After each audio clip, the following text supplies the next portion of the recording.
Hey my friends, welcome back to a new video today. I will take you for a walk in this beautiful forest and we'll be talking about rhythms of nature. We need to understand when it comes to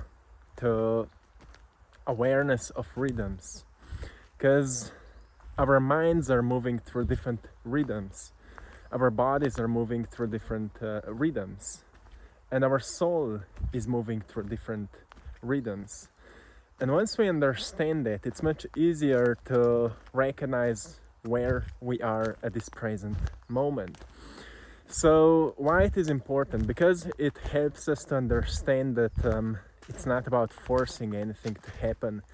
It's actually about allowing things to unfold. So it's huge understanding. Because firstly, if we go into the knowledge of ancient alchemy. In ancient alchemy, it's there were known as three major phases of transformation.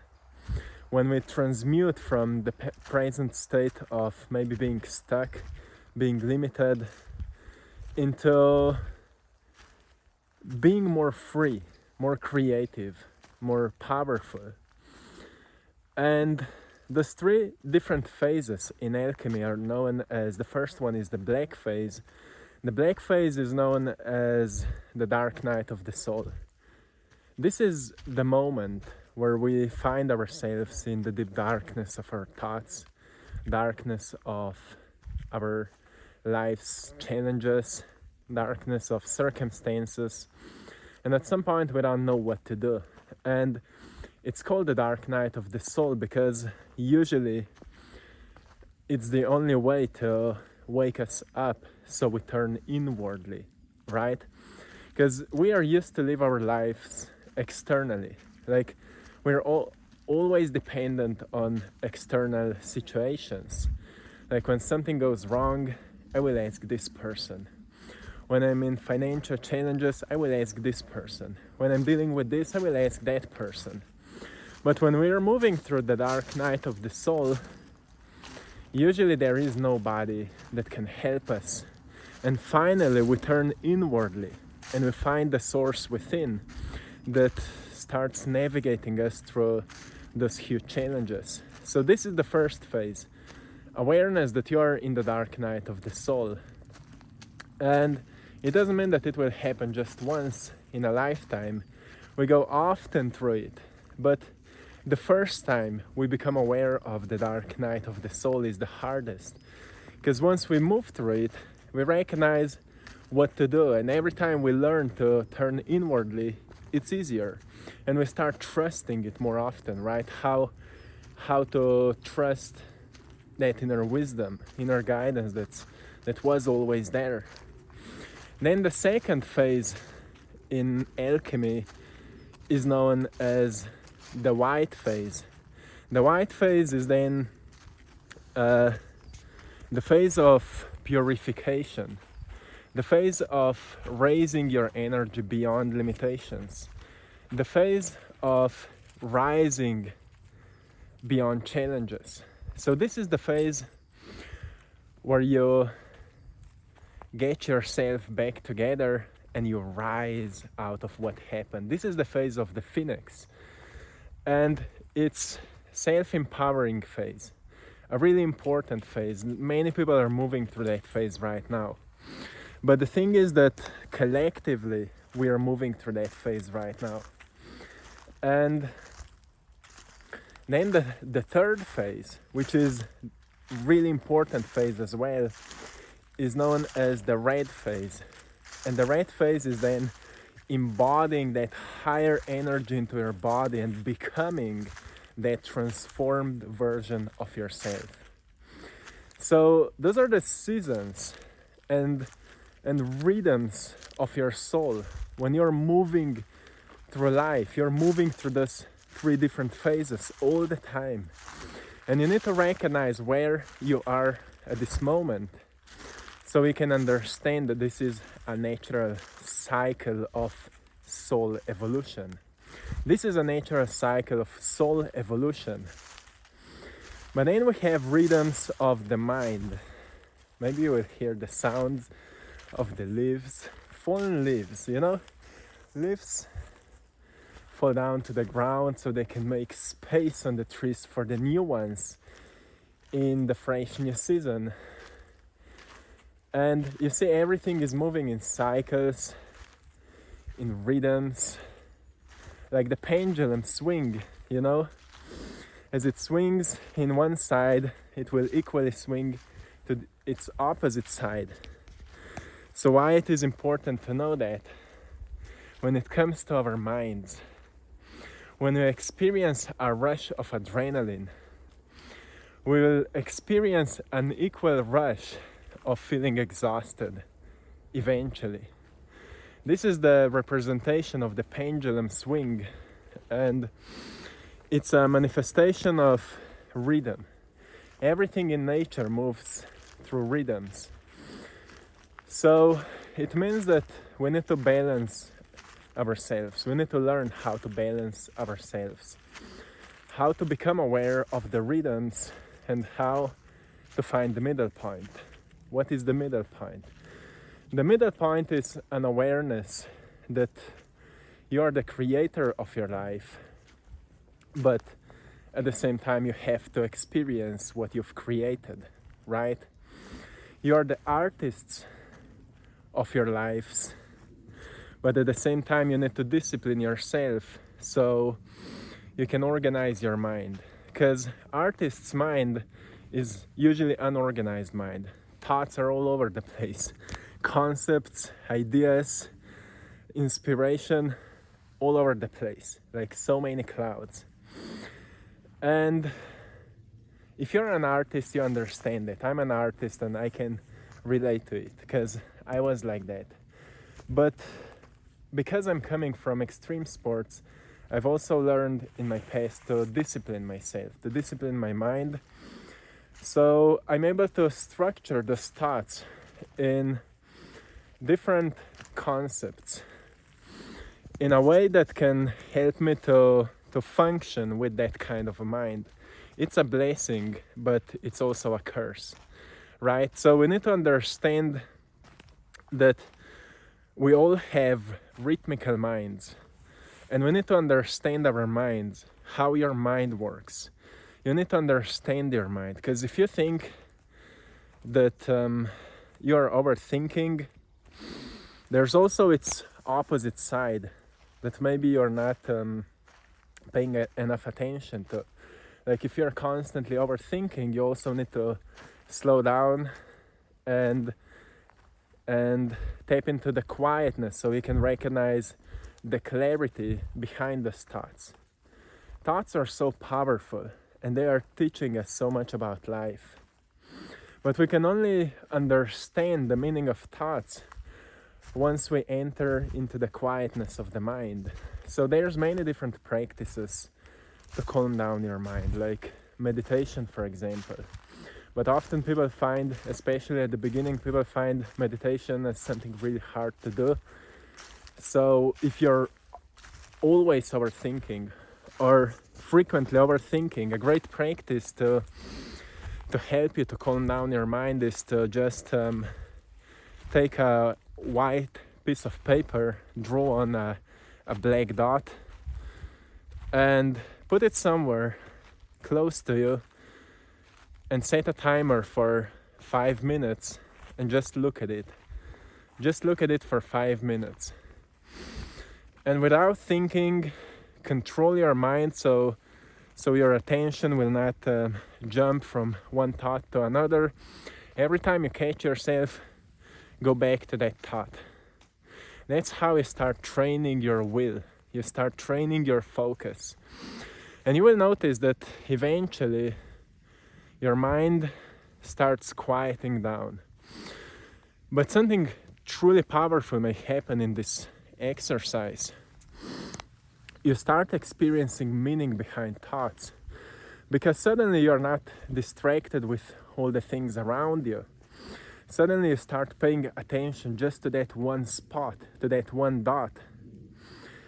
And that means if your focus is there, and you're not thinking about anything else, you have time and space for clarity. And it will just happen, it will just click. Maybe not immediately, but eventually. If you will practice it, you will be able to tap deeper into quietness of the mind. And that's where you will experience a meaning of your thoughts. What it means? It means that everything in life has meaning, but you need to give meaning to life. You need to give meaning to everything. So everything has meaning, but you need to give meaning to it. That's why we all experience life differently, because we all give different meanings to different things. Somebody who may give a lot of meaning to money, that person may be more financially free, or may suffer more because of finances. Depends on what kind of meaning we give to things. But we need to become aware that everything has a meaning, and the question is, what's the quality of the meaning we give to things? So when it comes back to rhythms, we always need to recognize that we're living in a world of duality and polarity, which means that if we're spending too much time at one side, like if you're constantly creatively thinking, it means that you also need to quiet your mind and ground yourself. If you're constantly grounded, like constantly meditating, constantly, working out and constantly focusing just on this present moment, there must be a lot of understanding already built up within you, and it's time to express it, to use that knowledge, because it's within you for a reason. If you're not using it, you're not living within the laws of nature, which means that you're blocking the energy so it's not moving through you. And once we start blocking something, it's like giving a signal, well, I'm not using it, so stop giving to me, right? Like whatever you're not using, you lose it because you don't need it. So it's all about understanding that everything works in flow, in motion, in rhythms, and we need to find the middle point. And in order to find the middle point, we need to lose ourselves at one side so we recognize how painful it is. That's the meaning of pain. That's the purpose of suffering.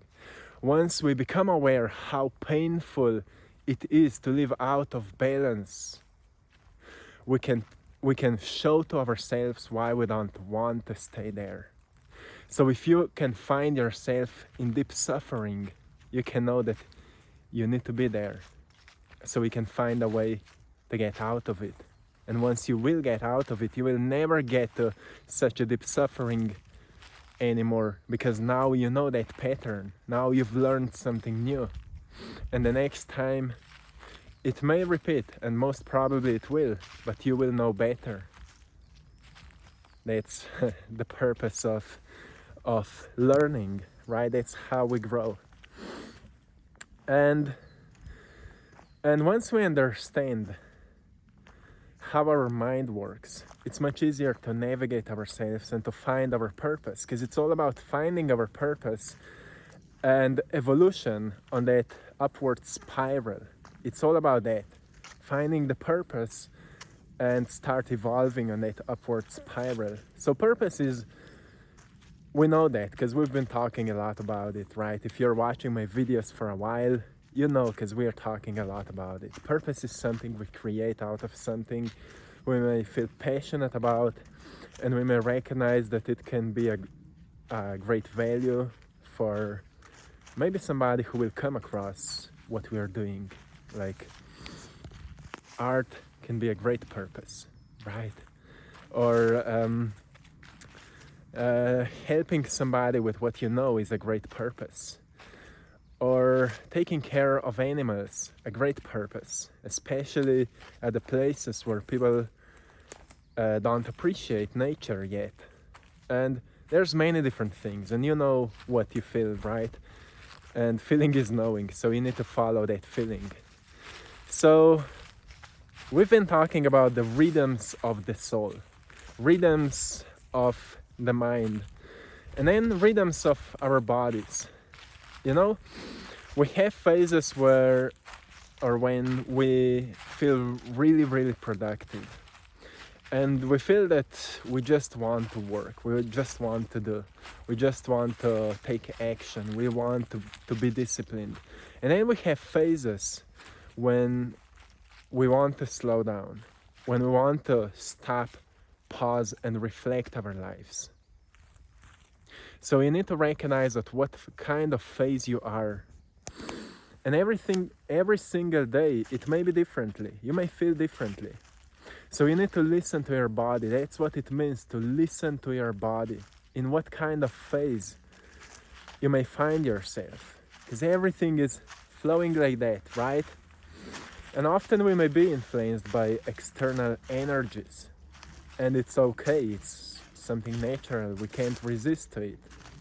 Like you see how much nature may be transformed because of the cycles and rhythms and all those external influences. So we need to recognize at what kind of phase we are right now, so we can work with that. If you're in the phase where you need to slow down and you need to take time for some deep introspection, you need to turn inwardly so you can find out what to change in your life, what to let go of, what needs to die within you, like certain old patterns that you don't want to repeat them anymore, certain old beliefs that are not serving you anymore. You can only find it out once you take time for that, right? And nobody can help you with that. People can guide you, coaches, teachers, healers, all those different people can guide you through that, but only you can do it on yourself. Only you can be your own healer. So we have some sun. It's actually almost a sunset time. So it's a beautiful time to talk about this. So you need to recognize in what kind of phase you are right at this moment. And that's how we recognize that our body is moving through rhythms. Everything in our bodies are moving through rhythms. Like cells are dividing, old cells are dying, new cells are being born. And all different organs in our bodies have different rhythms. You can find it in ancient Chinese methods where each hour is for a certain specific organ, and some people are really living within the cycles and they're really taking a good care of that. And you could learn a lot from ancient teachings about it. And that's how we learn. Well, if everything works in rhythms, how can I be more in tune with those rhythms of nature? How can I be more in tune with those rhythms of nature? And it all comes to intuitive sensing, right? Intuitive feeling. Because it's all one, right? Mind, body, soul, it's all one. And then the great spirit that connects everything. So everything can function well, it's all one. But as we pay more attention to the mind, we'll also recognize more about our bodies. And when we recognize more about our bodies, we recognize more about the soul, what makes you unique, right? But if your mind is out of order, also your body will be out of control. You will not be able to control your focus. You will not be able to control your automatic behaviors. It will be hard to build habits, and it will be hard to discipline your actions. And that's why meditation may be hard for many people, because they're living out completely out of certain order that is bigger than what we've created. Like we could call it a divine order, a divine rhythm of life. And that's why nature can be so powerful, and I often mention it. When you go into a nature like we are here right now, you can just slow down. Like you can find a tree, you can put your hand onto a tree like this, and you can just try to feel a tree. You can just try to feel it. And if you're more at peace with yourself, you will be able to feel the stillness of a tree. And once you feel the stillness of a tree, you become more still, right? Once you become more still, you go from this kind of state to this kind of state. Like you become more aligned. So your mind, body, and spirit will align. It will go from this to this, right? A big difference. Here we see 3 different aspects, but here we see oneness. This is a huge difference, because once we experience those different aspects of us as oneness, we start to see everybody else as part of this oneness. As you were able to experience stillness of a tree, you can stand there and you can see, oh, this is all my family, right? When you tap into that stillness, you become a part of the system of this forest. That's how powerful it is. Once you become a part of the system of this forest, you can ask it anything you want and you will receive an answer, because those trees are much wiser than you. They are like, they are learning through life, through their experiences of life. And then they just send their knowledge to younger generations. You can find it in science, the power of communication in nature. So this is so interesting, right? And we just need to build awareness around it. That's all we need.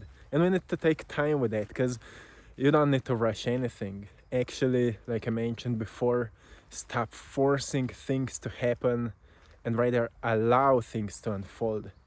And often people are wondering how to stop forcing things to happen. I need to receive that money because I have bills to pay. But at the end of that date on the bill, you will notice that everything will align. If it will not align, it means that there's a greater opportunity waiting you on the other side of that suffering.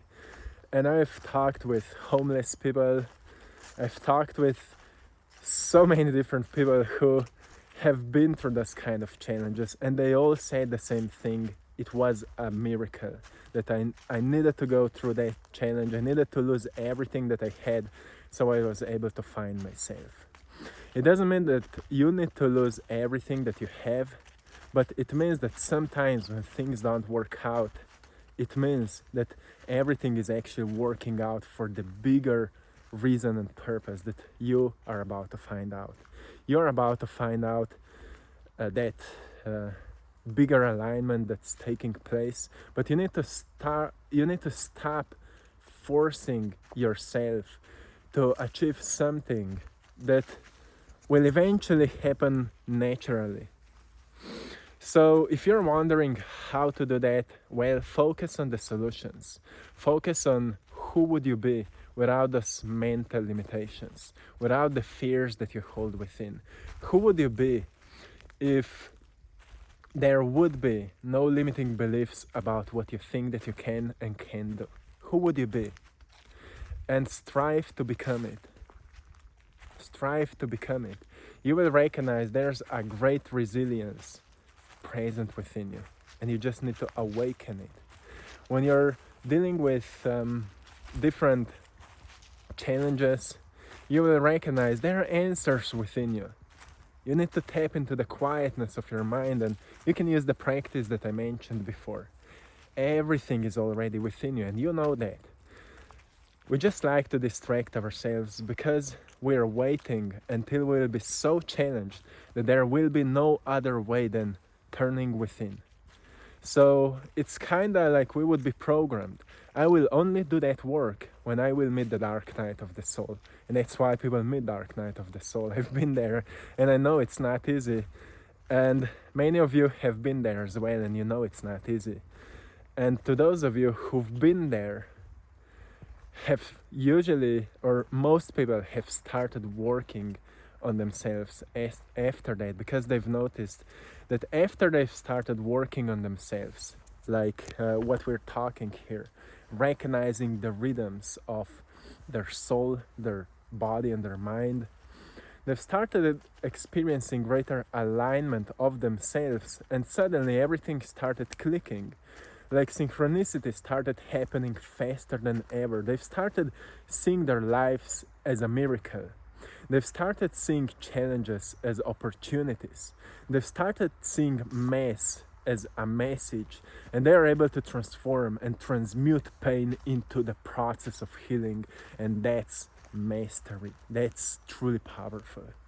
So, my friends, I will leave you here. I hope you've enjoyed this walk, and I'm sending you all lots of love, blessings, and power. Have a beautiful day. Until next time. One love.